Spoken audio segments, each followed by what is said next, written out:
In this gripping tale of betrayal and revenge, a man discovers that his seemingly perfect marriage is built on lies and deceit. When he uncovers his wife's infidelity, he embarks on a journey to expose the truth, leading to shocking revelations and a meticulously crafted plan to take down everyone involved. Get ready for a story of love gone wrong, where secrets are uncovered, and justice is served in the most unexpected ways. Join us as we delve into a world of manipulation, surveillance, and ultimate retribution. Looking back on the years that brought me here, I can't help but think of how it all began. We met in college, both full of dreams, and felt an instant connection. Ashley was everything I wanted: beautiful, smart, full of life. We were inseparable, and I truly believed I'd found my soulmate. Our relationship moved fast, and I thought we were headed for that storybook happy ending. But time, as it always does, changed things. The carefree days of our youth gave way to the realities of adulthood. The woman I once adored started to feel like a stranger. Our lives became consumed with raising kids, managing careers, navigating the minefield of family dynamics. The love that burned so brightly began to fade, and I found myself trapped in a marriage that was a far cry from the fairy tale I'd imagined. We'd reached a breaking point. Intimacy was almost non-existent, happening maybe once a month if Ashley wasn't holding some grudge. In the early days, our physical relationship was passionate, frequent, 4 or 5 times a week. Her energy, her fire in the bedroom, it was part of what drew me to her. Now, she was different. Gone was the attractive, vivacious woman I married. In her place was someone distant, uninterested in closeness, almost as if she loathed it.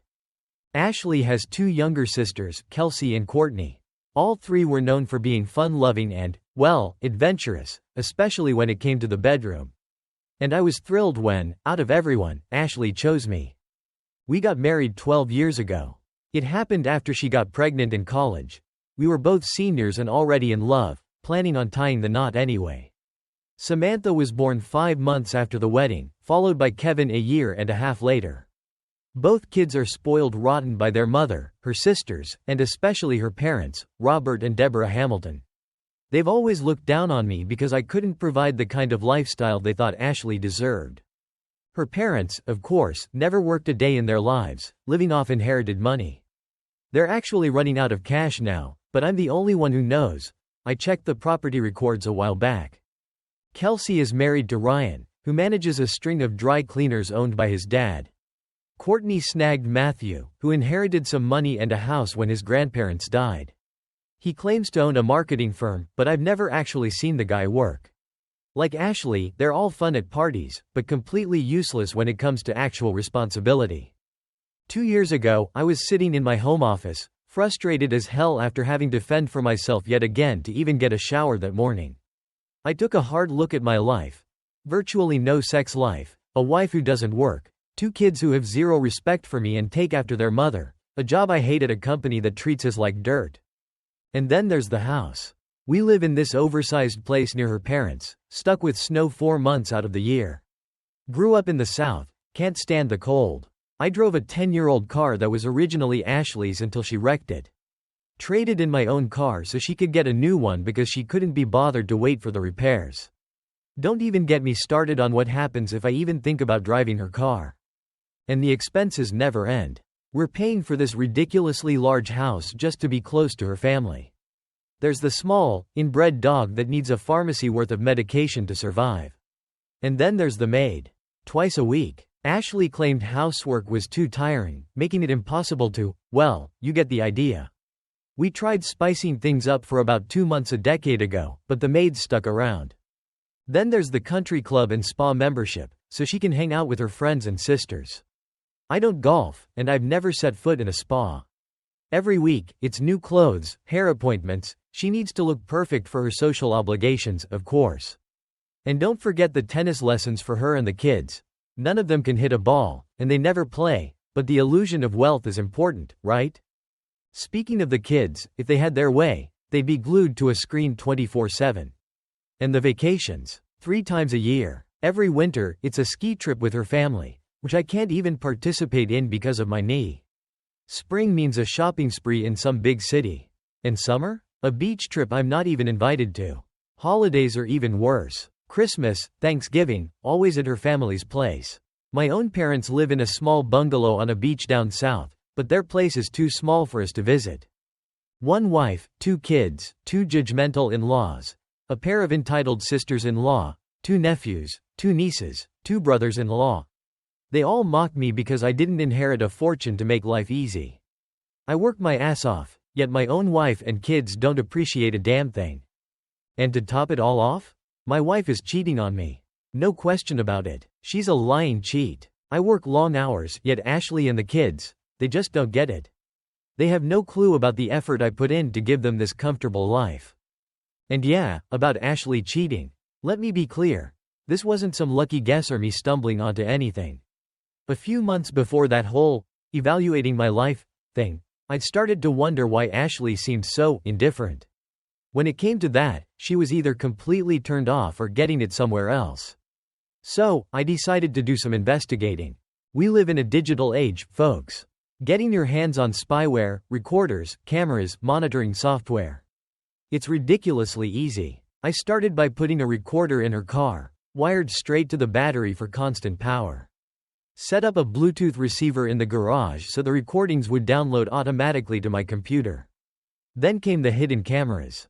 Every room in the house, except the kids' rooms, obviously, even outside areas like the patio, pool, garage, all feeding directly to my computer. It didn't take long to figure out Ashley's phone passcode from the early footage. She thought she'd kept it a secret. Around 3 a.m. one morning, I got into her phone, installed monitoring software. Now I could listen to every call, read every message. I even upgraded our internet to a business class plan so I could access everything remotely from my phone. 2 weeks later, everyone's asleep. I'm in my office, listening to a recording from her car. And then I hear her say, "Can you meet this Thursday at my place? 10 works for me. I can't wait to ride you hard." "Me too, babe. Love you." It hit me like a punch to the gut. I shut down the computer, took the dog for a walk. I was pissed, seething. I mean, I knew what I was going to find, but hearing it was still a blow. But here's the thing. I wasn't sad. Not really. Just angry. The next morning, the reality of my situation slapped me in the face. A cheating wife, a life built on my one-sided commitment. Something had to change. I had to get out. But first, I needed to know who I was dealing with. I needed hard evidence. I went through Ashley's phone, but there was nothing useful. She must have had a second one. Later that day, I searched her car, and there it was. A burner phone hidden in the air vent, held in place with Velcro. Same password as her other phone. I installed the monitoring software, put everything back exactly as I found it, and waited. 2 years worth of deleted texts, all recoverable. What I read was shocking. Ashley and her sisters. They were comparing their lovers' performances, talking about them like some kind of competition. Turns out Ashley's latest fling was with Samantha's soccer coach. Kelsey had her sights set on some college kid who worked at the grocery store, but Ashley and Courtney warned her off. Unmarried guys were off limits. Apparently, even their mother had rules about cheating. Courtney was sleeping with some mechanic, a guy who'd been with all 3 sisters, and get this, their mother had him first. Ashley had even slept with Ryan and Matthew, but only occasionally. Her sisters kept encouraging her to keep them in line, though. I knew I needed a plan, an exit strategy. That week, I pretended I was clueless about everything. I started picking fights about stupid stuff, chores, whatever I could think of. Anything to get a rise out of her. It worked like a charm. I moved into the guest room. I had a plan. I wanted out of the marriage, out of my dead-end job. I wanted it all. The money, no alimony, and I sure as hell didn't want the kids. Ashley had poisoned them against me already. I wanted to make those in-laws hurt, make Ashley suffer for what she'd done. Ultimately, I wanted to start over, build a real family. I'd been such a fool. Neither Ashley nor her family appreciated a damn thing I did. They were all toxic, self-absorbed, only cared about themselves. It was time to take control. My plan started with their technology. At Kelsey's house for dinner one night, I snapped pictures of every clock, smoke detector, doorbell, anything I could swap out later. Did the same thing at Courtney's and at Hamilton's house. I'd already replaced the smoke detectors in our house months ago, mostly to shut Ashley up about them. The hardest part was finding a matching doorbell cover, but eBay is a godsend. Once the cameras were set up in each house, I threw a pool party. Invited everyone, of course. While they were busy in the pool, I borrowed their house keys. I already knew their phone passcodes from the recordings, so installing monitoring software was a breeze. During the party, I accidentally dropped a bag of ice. Are you completely useless? Go get more ice. Kelsey snapped. I mumbled an apology and left. On my way to get more ice, I made a few replacements at their houses, installing wireless access points in their attics and connecting to their networks. I copied their house keys, grabbed the ice, and headed back. Took you long enough, Courtney said when I returned. I made up a story about a flat tire. No one offered to help, no sympathy. Typical. 2 days later, I had it. Video proof of Courtney and her mechanic. They practically sprinted inside, leaving a trail of clothes from the front door to the bedroom. No foreplay, just straight to it. Afterward, he said he needed to leave before his wife got suspicious. Courtney tried to get him to stay for round 2, but he declined. Gotta save some energy for the wife, he said, and as he left, he punched his phone code right in front of the camera. I made a mental note of it. The following Thursday, I swung by while they were busy and installed monitoring software on his phone. It was in his pants, lying on the living room floor. Easy peasy. Things escalated quickly from there. The next day, I discovered Kelsey's lover was none other than her own uncle. And her aunt was in on it, too. All three of them, undressed. The aunt, I've gotta admit, looked damn good for her age. I powered through the footage, thinking the entire time that I'd rather be watching a nature documentary. Later that day, I caught Ashley in our bedroom. With Heather, our neighbor's wife. The redhead? Stunning. They were all over each other. I watched the whole thing, and found myself enjoying it. Afterward, Heather took a shower and left, walking back home with a noticeable sway to her hips. But the real shocker? I saw Ryan and Matthew walk into Kelsey's bedroom, and proceed to get undressed. Let's just say I never wanted to shake hands with either of them ever again. Finally, I got around to reviewing the footage from Kelsey's parents' house. I skipped through most of the footage. I didn't need to see that. But I did catch Kelsey's uncle, with her mother. And her father was in the room, too, just watching from a chair. Afterward, her mother, well, let's just say she pulled out something that looked like it could demolish a building. The noise probably rattled the whole damn neighborhood. This whole thing was way too easy, and way weirder than I could have imagined. I found myself thinking, man, I should get Morgan Freeman to narrate these videos. You're probably wondering if any of this was legal. Honestly, who cares? I never planned on taking this to court. My goal was to make sure none of them would ever want this seeing the light of day. But before I could share anything, I had to get rid of the evidence. I removed the recorders from their cars, swapped out the cameras for the originals. Another pool party did the trick. Yup, you guessed it. I accidentally dropped a bag of ice. Nice job, numbskull. Ashley smirked. Does he even have any? Kelsey chimed in. Aren't they in your purse, Jack? Courtney joked. They all laughed. Even my own daughter, Samantha, muttered, Mom, why is he always so embarrassing? Just ask for help with the heavy lifting next time, Jack. Ryan suggested, his voice dripping with sarcasm. Yeah, maybe one of the girls can help you. Matthew added, unable to pass up an opportunity to take a shot. Man up, Dad. Kevin sneered. More laughter. Ashley just shook her head and told me to get the damn ice already. Robert and Deborah even chimed in, complaining that their drinks were getting warm. Typical. But this time was different.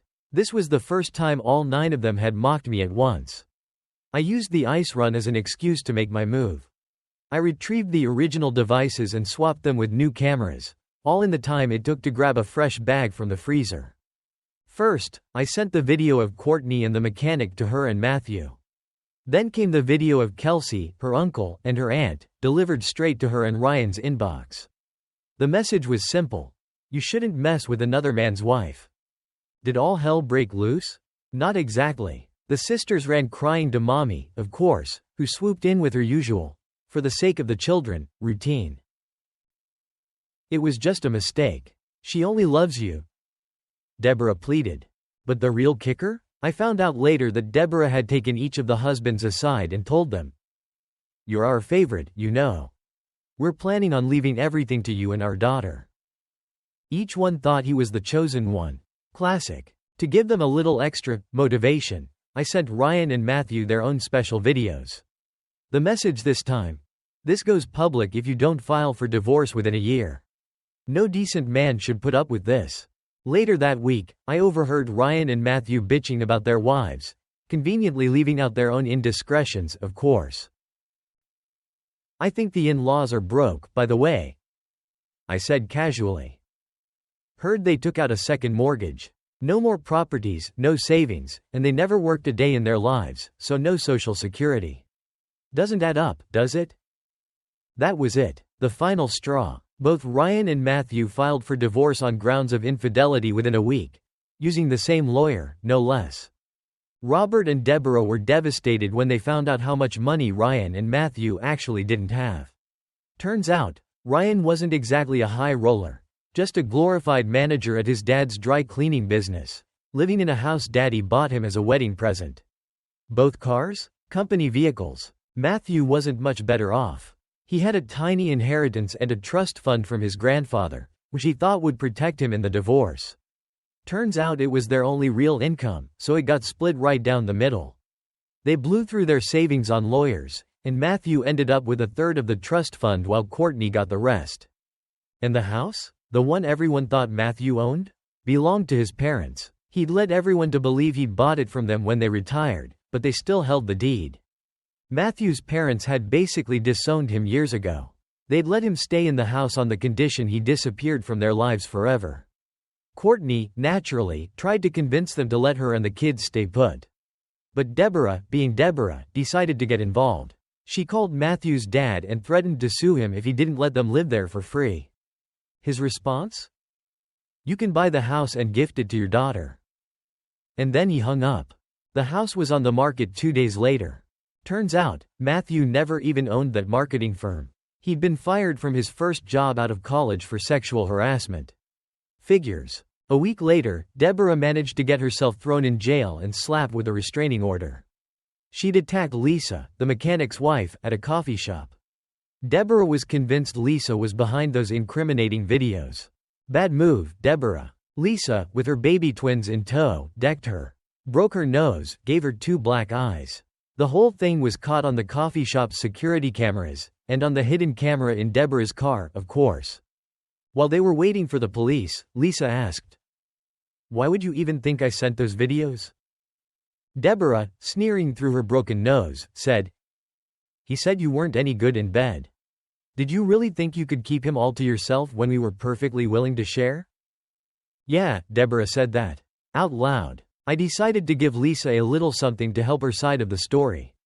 I sent her the video of Courtney and Mike, along with all the other evidence I had of his cheating ways. Mike, aka Lefty, was served with divorce papers a few weeks later. 3 months later, at a family gathering, I found myself cornered by Ryan and Matthew. They were both drunk and eager to complain about their divorces. "I only married her because I thought her parents were loaded," Matthew confessed. "And I thought it would get my dad off my back. He was down to almost nothing. Most of his trust fund now belonged to Courtney. Ryan wasn't faring much better. I thought I was going to inherit the dry cleaning empire," he whined. "Instead, I'm stuck managing one lousy store that's bleeding money. And now my dad's new wife is pregnant. Fat chance I'll ever see a dime of that inheritance now." Turns out, those gold-digging sisters had been fooled. All that talk of family money, a carefully constructed illusion. Both Kelsey and Courtney ended up moving back in with Robert and Deborah, who were less than thrilled. I actually overheard Deborah complaining one day, "Do we really have to put up with those 2 witches and their loser kids?" With the sisters out of their cushy lives, my little hobby started to pay off. Life at home improved slightly. Ashley even complimented me on being the main breadwinner, compared to her sister's exes. Of course, they all turned it into a joke eventually. While Deborah was recovering from her nose job, which, I might add, healed crooked and noticeably larger, a small victory, I enjoyed a brief reprieve from her meddling. But my boss, Jeff, he was another story. The more successful the company became, the greedier and more self-centered he got. Our bonuses, which used to be a decent $116,000, shrank to practically nothing. My salary was actually worth less each year thanks to inflation. I figured, why stop with the Hamiltons? So, I expanded my surveillance operation to include Jeff's office, his home, and his secretary, Sarah's, apartment. Rumors had been swirling about those two for a while, and it wasn't hard to confirm. I found a copy of Sarah's apartment key during a management meeting and installed my usual setup: cameras, monitoring software, access to their phones. Turns out, every Thursday was date night at Sarah's place. I'd always gotten along with Sarah. Unlike the other guys in the office, I wasn't intimidated by Jeff, nor was I interested in Sarah romantically. Most of the women at work were cold to her. Sarah dressed modestly, often in long skirts and loose-fitting tops. She had a kind of round face, and I'd assumed she was overweight. Turns out, I was way off. The cameras in her apartment told a different story. Sarah worked out a lot. She was actually in fantastic shape but preferred to dress in a way that didn't attract attention. She barely wore makeup, which I respected. Jeff, on the other hand, let's just say he was a get in and get out kind of guy. I didn't have to endure too many of those videos. After a month of spying on Jeff, I quit. I'd built the company's software from the ground up, so I knew exactly what I was doing. I decided to start my own company, focusing on a sales module with predictive planning features. Something I knew Jeff would kill for. And, as luck would have it, one of the oldest, most crucial parts of his company's software became corrupted. Backups? Missing. Just an innocent little mistake by me, of course. I started working from home, so nothing about my routine really changed. 2 weeks later, Jeff was practically begging me to come back. I negotiated a sweet deal. Double my old hourly rate, which meant with overtime, I'd be making 4 times my old salary. I rewrote the corrupted code, from memory. Not only that, I improved it, added some new features the sales team had been requesting. The other modules needed a little tweaking to integrate seamlessly, but it just made my sales module look even better by comparison. The clients loved it. My software, Jeff's software, we were both raking it in. After 30 days, my contract was extended indefinitely. The following week, Ashley received a letter from a lawyer. It was about a distant relative who'd passed away. We met with the attorneys and learned that her great-uncle, a guy with no immediate family, had set up a trust fund. It would provide $4,000 a month to a family member of good moral character. And if that family member had a child and named it after the uncle or his late wife, the monthly payment jumped to $20,000. Kelsey and Courtney were out of the running thanks to their recent scandals, so the attorneys had approached Ashley. We signed the paperwork, and a few weeks later, the first check arrived. Ashley was over the moon. The entire drive home, she chartered non-stop about quitting birth control, having another baby, anything to get her hands on that bigger payout. Back at the house, I said, "We need to talk." She was too busy basking in her good fortune to notice my serious tone. At the kitchen table, I finally had to tell her to put the damn phone down. "Ashley, I quit my job a year ago. Things haven't exactly gone as planned." "What, you're just telling me this now?" she shrieked. "I started my own software company. It's going well, but it's taking longer than I thought." "Well, it doesn't matter now, does it?" she said dismissively. "We have plenty of money. And more on the way." She jumped up, trying to kiss me, but I stopped her. "I'm never sleeping with you again." Ashley's face turned crimson. "What did you just say?" "You heard me. I'm done. No more." "Who the hell do you think you are?" she screamed. I calmly pulled out my phone. Showed her a video.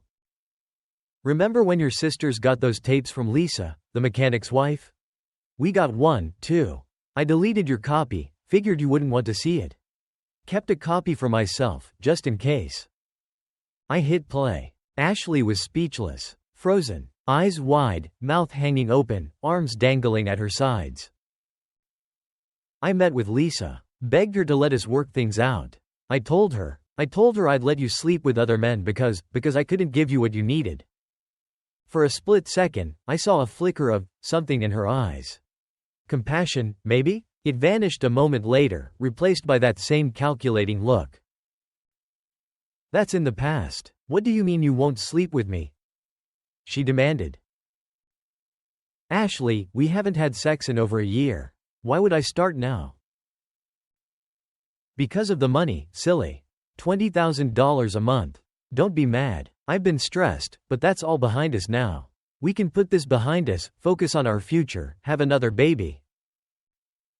No, you've treated me like dirt since the day we got married. Her entire demeanor changed. Listen, you worthless piece of... She spat. We will have sex. We will have a baby. Or I'll divorce you. Got it? She jabbed a finger in my face. I just stared at her. And I'm not sharing that $4,000 a month, either. She added, trying to sound tough. I leaned back in my chair. Fine, I want a divorce. On the grounds of infidelity. Can you give me that lawyer's information? The one we met with for the trust fund? They seemed competent. Ashley instantly deflated, realizing she'd lost the upper hand. She sat down, her voice softer now. Honey, it was just sex. I don't love him. I love you. We can't throw away all these years together. I'm just catching up on the new rules, I said flatly. The lying, the cheating, it was all a mistake. I love you. Let's go back to how things used to be. Okay, let's go upstairs right now. She was practically salivating. I knew you still loved me, I said, letting a glimmer of hope flicker in my voice. Nope, I was lying, she said, her voice sharp. See how easy it is to make you believe what I want? Interesting being on the other side, isn't it? If you really loved me, you'd make this work. You're right, I'll work harder on our relationship. I needed to play along for now. You know you still love me. I can tell. Don't you want to make it up to me? In the bedroom? She purred, her voice softening. No, I told you, it's over. I'm never having sex with you again. Ashley looked shocked. But, you just said you'd work on our relationship. There was genuine confusion in her eyes. Yeah, well, I was lying. I felt strangely detached, like I was watching the whole thing from a distance. It was getting easier, this whole lying thing. The more I did it, the more natural it felt. Ashley looked like she might cry. I was just kidding. Do you really mean it? Her voice trembled. No, not at all. I lied again, my voice emotionless. Wow, she said, a bitter edge creeping into her voice. It really is easy to lie to someone who trusts you, isn't it? I've been lying, too, you know. My parents? Billionaires. We'll never have to worry about money again. I'd never leave you. You can have an unlimited allowance for life. Ashley pouted. Not funny. It's not fun being lied to, is it? You're right. I'm sorry. I won't lie to you again, I promise. I needed to end this conversation. Will you really stop lying to me? She asked, her voice full of doubt. Yes, I will. I swear. A tear rolled down Ashley's cheek. I love you so much, Jack. The kids, they love you too. My parents, my sisters, they all think you're the best husband in the... I'm not so sure I believe that. They were pretty awful to me the other day. I kept my voice wary. No, you don't understand. They were just teasing. Let's have a party. This weekend. So you can see how much everyone adores you. That sounds fun. Matthew and Ryan will be there, too? Of course. The whole family. Saturday afternoon? Okay, yeah, Saturday works. Great. It'll be amazing, honey. You'll see. She paused, a flicker of suspicion crossing her face. You're not lying to me again, are you? Nope. Having everyone over, it'll be an experience. Memorable. I can promise you that. Great. A big party to show everyone how much they love you. Ashley threw her arms around me. I didn't hug her back. She even leaned down and kissed the top of my head. Lucky me. I'd been sleeping in the guest room for over a year. Shortly after moving in, I'd installed a deadbolt, keeping the door locked at all times. Ashley called all the relatives, inviting them to the "We Love Jack" party. Listening to those conversations, priceless. She actually had to bribe her sisters with a chunk of that $4,000 to get them to come. Ryan and Matthew were easy. She promised them certain favors if they showed up. Robert and Deborah weren't interested until they heard about that $20,000 a month. I could practically hear Robert calculating how to screw me out of the money after the new baby was born. The worst part? Hearing Ashley convince Samantha and Kevin, my own children, to be nice to me. She mentioned money, and they begrudgingly agreed. Apparently, that wasn't good enough, because Ashley then threatened to cut off their allowance, take away their phones, their computers, any future car, if they screwed this up. They quickly promised to be on their best behavior for dear old dad. Honestly, it didn't even hurt that much. For the past 7 years, they'd treated me like some unwanted houseguest. I barely had any authority over them anyway. My attention then shifted to Sarah. She was about 5'8", divorced. Her ex had cheated on her, as I discovered from some light internet sleuthing. I hadn't initially considered her in my plans, but then I overheard her talking about Jeff. The pure hatred in her voice. She clearly loathed the man. And she was frustrated with herself, with her situation. I started to see her potential, especially as a salesperson for my company. Anyone who worked so hard to downplay her looks. I wanted to know more about her. I managed to snap some photos of Jeff and Sarah leaving a hotel downtown, arm in arm. Nothing too incriminating, no kissing, just them looking cozy. Didn't want things to get too messy, at least not yet. I sent the photos to Jeff's wife. That night, Jeff got an earful. She confronted him with the photos, reminding him of their arrangement. No house guests, no kids, and absolutely nothing that could be construed as public. Jeff tried to argue, but she shut him down. This woman, she was no pushover. I knew I'd have to up the ante. The following Monday, Sarah was fired. I was waiting for her outside. "Hey, Sarah, what's wrong?" I asked, catching up to her. She looked incredibly upset. "Nothing, I just got fired." Her voice was tight. "I'm really sorry to hear that. Listen, can we talk? I have something you might want to hear." Sarah stopped, her eyes narrowed. "What do you want, Jack?" She clearly didn't trust me. "I want to offer you a job." "Doing what?" Her curiosity was piqued. "Sales. At my software company." I kept my tone neutral, professional. "Wait, you own a software company? How did you? Hold on. Did you know I was getting fired today?" She was sharp, I give her that. I met her gaze. Let's just say I keep a close eye on my competition. And I don't let talent slip away easily. "How much?" She was all business. I liked that. "Same salary, plus 20%, but you're on your own for your apartment. Saw it listed in the company books, didn't want any strings attached." "Deal. When do I start?" "You already have. I'll pick you up around the corner. Wouldn't want Jeff to see you, he's probably watching." As I walked away, I glanced back. Sarah was flipping off Jeff's office window. Perfect. We drove to my house. On the way, I told her about Ashley, about the kids, about everything. "You're kidding, right? 2 years? No sex?" Sarah asked when I told her about my non-existent sex life. "Not since I found out about the affair," I said, the weight of it all settling back on my chest. I explained the situation with the trust fund, how I needed Ashley's cooperation to get my business off the ground. "Just, please, keep it under wraps for now, okay?" Sarah smiled warmly. Her brown eyes were something else. When we got to the house, Kelsey was there. Of course she was. "Who's this?" she growled, her eyes narrowed. "This is Sarah. She's my new head of sales and marketing. She'll be working here for now. Any problems, Kelsey?" I made sure my voice left no room for argument. "No problems." She didn't sound happy about it. Sarah seemed surprised by the head of sales and marketing title. Guess I forgot to mention that part, but she settled in at the desk next to mine. We spent the rest of the day going over my new software. She was impressed, especially with the sales module. Over the past 2 years, I've been busy. I found some cheap coders online and, working late into the night, rewrote all of Jeff's software. My version was 10 times faster, leaner, more intuitive, and it included all the features Jeff thought were too expensive or unnecessary.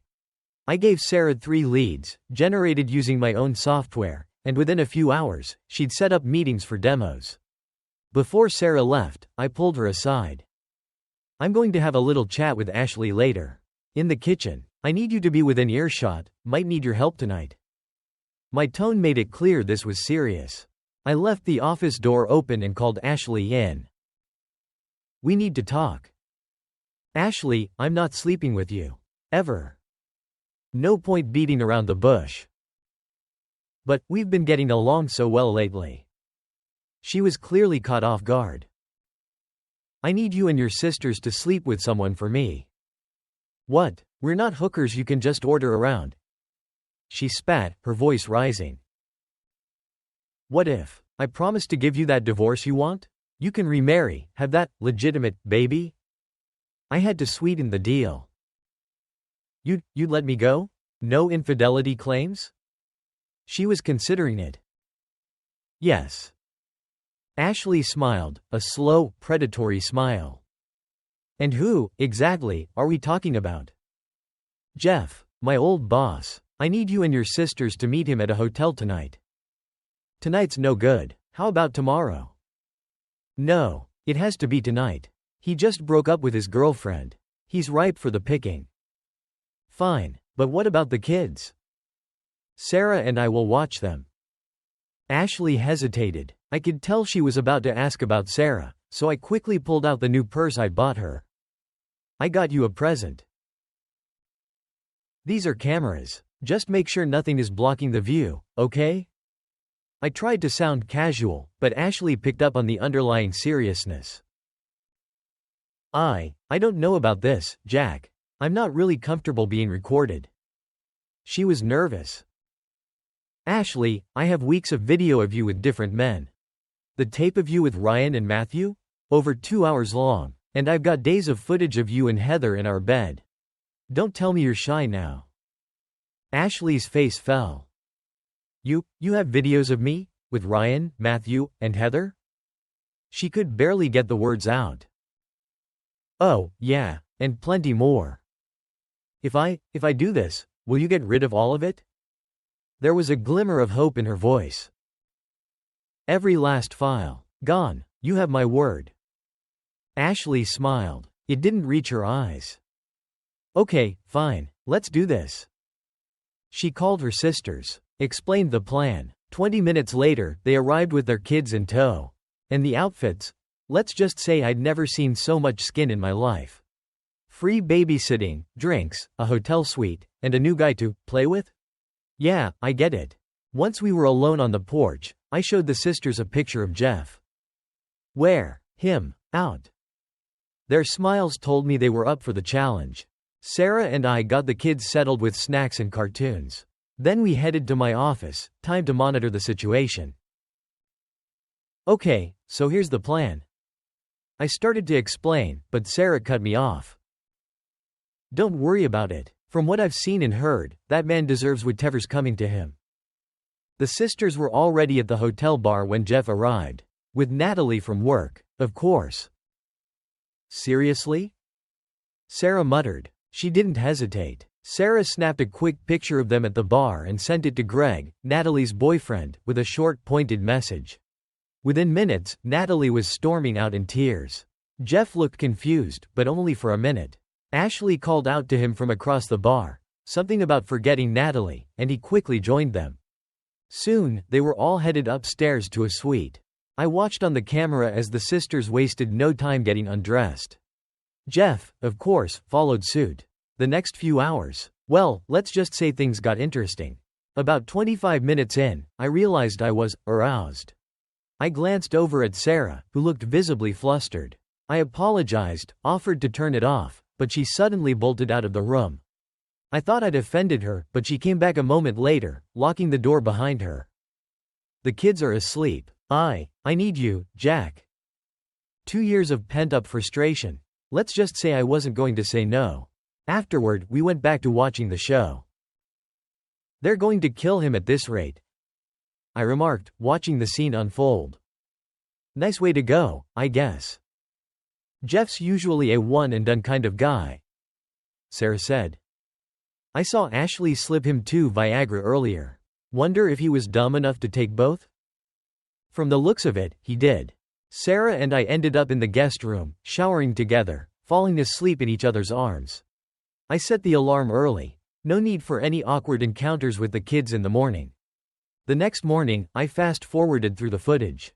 Those sisters had kept Jeff busy for over 3 hours. But he didn't seem to mind one bit, judging by that shit-eating grin on his face. Sarah was eager to leave, she had client meetings, but I convinced her to stay for breakfast. She even made pancakes for the kids, who were completely charmed. Sarah left around 9 to change clothes. Ashley and her sisters stumbled in around 11, exhausted but smug. Jeff? Well, he just looked exhausted. I gave Ashley more instructions, and had her call Jeff for round 2. He agreed, though he insisted on only taking 1 Viagra this time. They were already drinking when he got to the suite. Ashley handed him 2 Viagra, but he stuck to his guns, only taking 1. A few minutes later, Ryan and Matthew showed up, greeted Jeff like an old friend, and joined the party. I turned off the monitor. I'd watch the rest later with Sarah, once the kids were back in school and those 3 harpies were safely out of the house. The next day, I fast-forwarded through the footage. Let's just say it looked like something out of a bad European art film from the 70s. But I had what I needed. I rented an apartment downtown, right across from Jeff's office. Hired a cleaning service to keep it spotless and stocked with food and drinks, you know, the essentials. The apartment became my little playground. I had Kelsey, Courtney, and Ashley meet Jeff there every day after work, as often as his stamina allowed. If he tried to skip a day, you know, to rest, I'd tip the sisters off to his whereabouts. Couldn't have him escaping, now could I? To keep Kelsey and Courtney motivated, I promised them each 10% of Ashley's $220,000 monthly allowance once the divorce was finalized and the new baby arrived. Ashley agreed. She knew her sisters would bleed her dry anyway, and besides, no sisters, no divorce. Eventually, I put together a little highlight reel of Jeff's extracurricular activities. I blacked out everyone's face except his. Figured it was time for his wife to see what he'd been up to. At first, I thought my plan might backfire. Jeff's wife was beautiful, strikingly so. And, as I later found out, the daughter of a local mob boss. Turns out those family genes ran strong. When Jeff got home that night, his wife was waiting. She dragged him to the bedroom, stripped him naked, and hogtied him on the bed. Then she played the video on their massive flat-screen TV. Jeff was begging for forgiveness, but she wasn't having it. Without a word, she pulled out. Well, let's just say it was definitely designed for something other than discipline. I'm divorcing you, she finally said, her voice cold as ice. If you fight me on this, if you breathe a word of this to anyone, I'll release those videos to every media outlet in the country. You understand? Jeff could only nod frantically, his eyes wide with terror. I'm leaving for a week. On a yacht, with my boyfriend. When I get back, I expect you to be gone. The locks will be changed. You get nothing from this house, nothing but the clothes on your back. And your car. Step foot on this property again, and you'll live to regret it. Got it? She walked out. Jeff tried to scream through the gag, but all that came out were muffled whimpers. Don't worry, she called back over her shoulder. I've arranged for an escort. Have a nice life. The next morning, 2 massive guys in suits showed up. They untied Jeff, and when he made a move toward the bathroom, they both casually pulled out handguns. Jeff got dressed quickly. They escorted him out, waited until he'd driven away, and then vanished. Jeff's wife filed for divorce that same day. Jeff was too busy with the Hamilton sisters to dwell on the divorce. He practically moved into that downtown apartment, which made it even easier for them to control him. When they saw the bruises on his backside, they laughed. Kelsey even spanked him until he cried.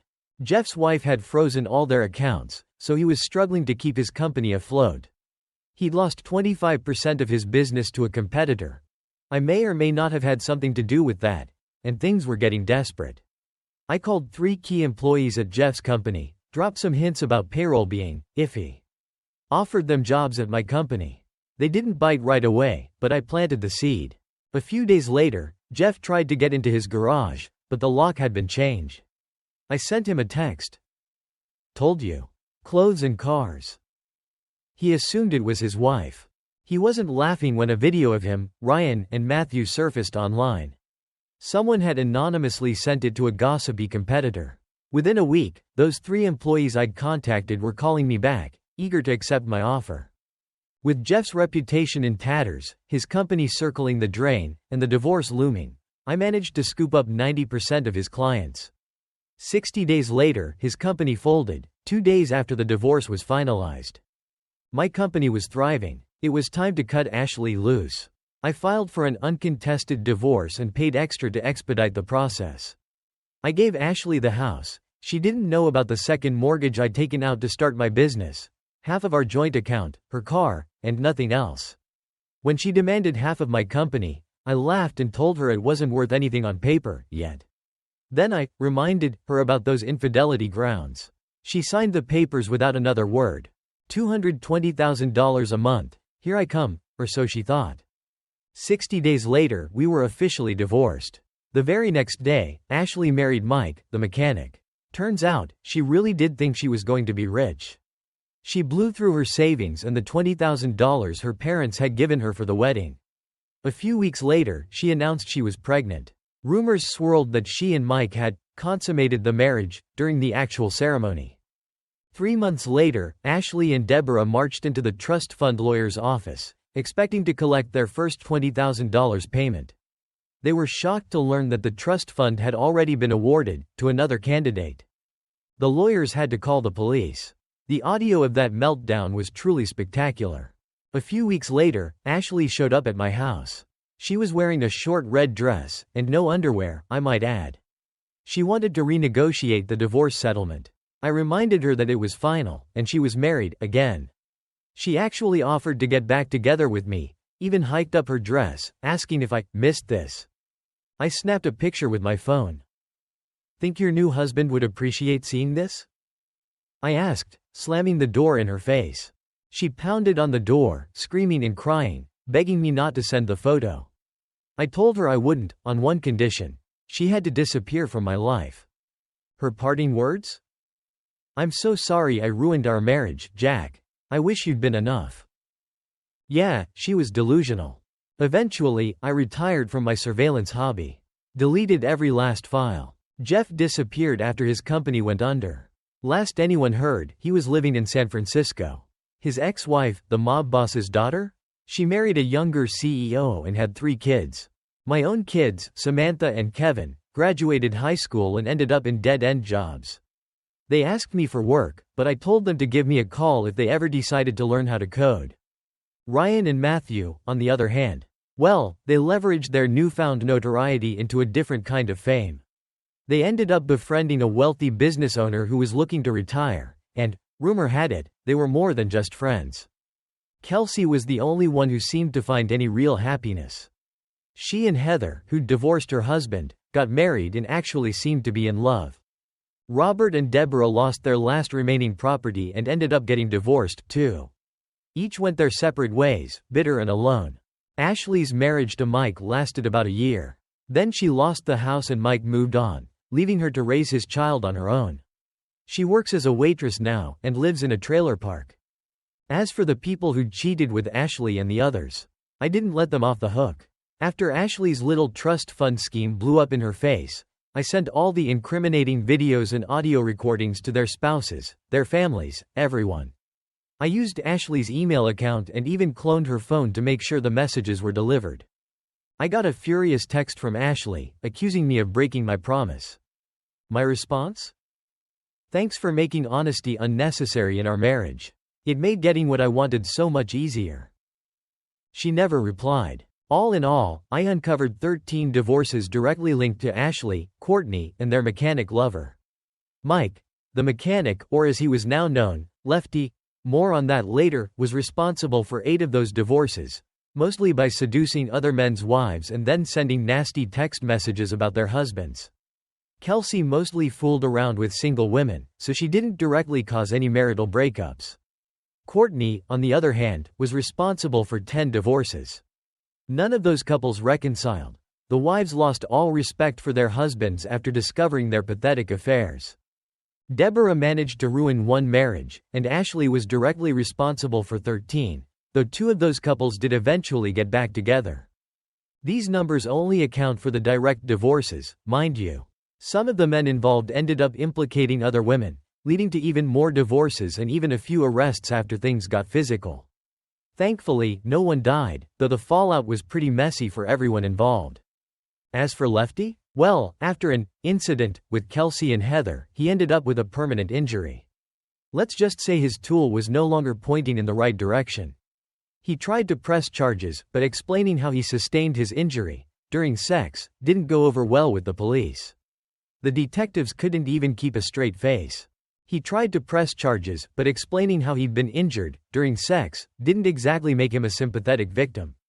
The detectives had a hard time containing their laughter.